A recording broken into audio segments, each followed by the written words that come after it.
আসসালামু আলাইকুম প্রিয় ভিউয়ার, সকলে কেমন আছেন? আশা করি সবাই অনেক ভালো আছেন।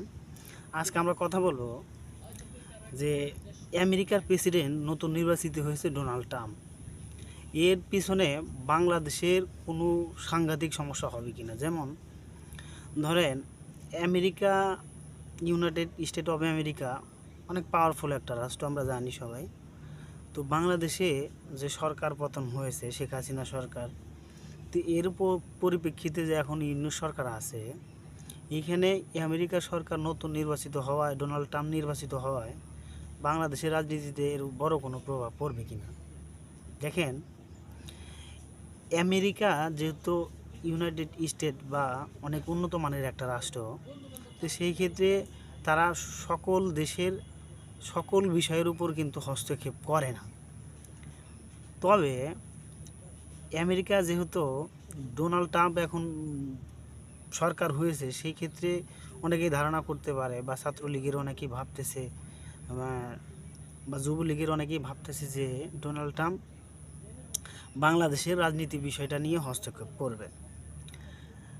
দেখেন, আমেরিকা, ডোনাল্ড ট্রাম্পের আগে যে জো বাইডেন ছিল, তার আগেও যে ছিল, সবাই কিন্তু সব ক্ষেত্রেই কিন্তু তারা বিভিন্ন কিছু কিছু দেশ আছে যে এই দেশগুলোর উপর তারা রাজনৈতিক হস্তক্ষেপ করে থাকে। এখন বাংলাদেশ নতুনভাবে রাজনৈতিক বিষয় নিয়ে হস্তক্ষেপ ডোনাল্ড ট্রাম্প করবে কি না, সেটার কোনো সরাসরি বিবৃতি সে কোথাও দেয়নি। তবে যেহেতু ডোনাল্ড ট্রাম্পের সাথে ভারতের ভালো একটা সম্পর্ক, সেই ক্ষেত্রে কিছুটা প্রভাব পড়তেও পারে। এর কারণটা দেখেন, আমেরিকার যে ডোনাল্ড ট্রাম্প, তার সাথে নরেন্দ্র মোদীর অনেক ভালো একটা সম্পর্ক, বন্ধুত্বের মতো।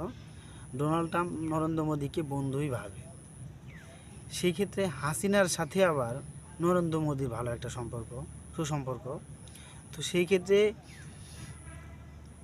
একজনের মাধ্যমে আর একজনের যে কোনোভাবে কোনো না কোনো হস্তক্ষেপ বাংলাদেশে হতেই পারে।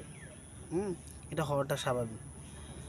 বাংলাদেশ এই 5ই আগস্ট যে ছাত্র আন্দোলনের ফলে যে ইউনূস সরকার যে ক্ষমতা এখন আছে, সেই ক্ষেত্রে আমেরিকার নতুন সরকার ডোনাল্ড ট্রাম্প, সে এই বিষয়টা নিয়ে যদি সরাসরি প্রত্যেকটা দেশের একটা আন্তর্জাতিক নীতিমালা থাকে, সেটা হোক আমেরিকা, সেটা হোক রাশিয়া, সেটা হোক চীন, জাপান, বাংলাদেশ, ভারত, যেই দেশই বলেন, প্রত্যেকটা দেশের একটা আন্তর্জাতিক রীতিমালা বা নিয়ম নীতি থাকে।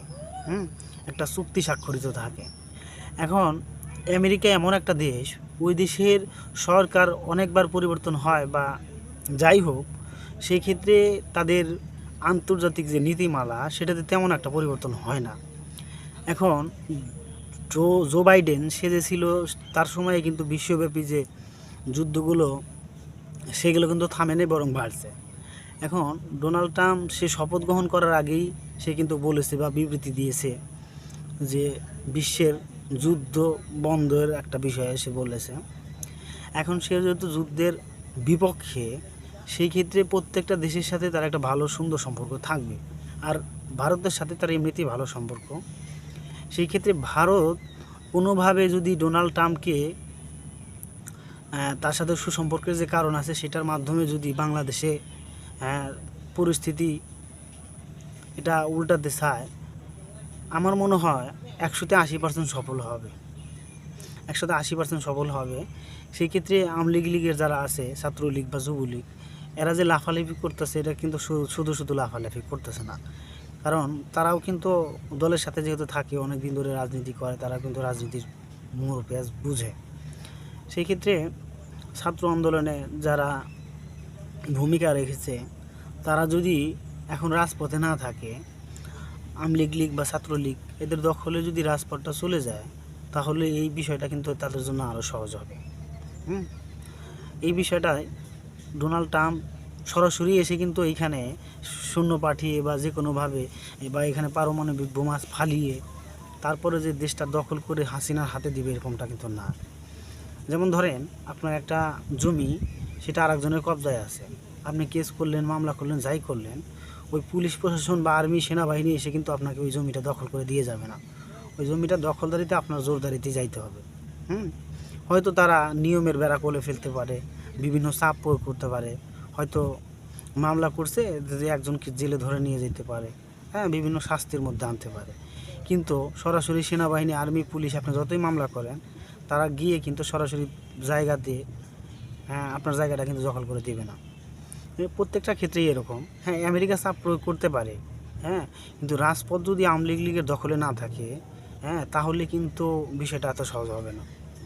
রাজপথ আওয়ামী লীগ, যুবলীগ বা ছাত্রলীগ যাই বলেন, তাদের দখলে থাকতে হবে, তাহলে এই বিষয়টা একটু সহজ হবে।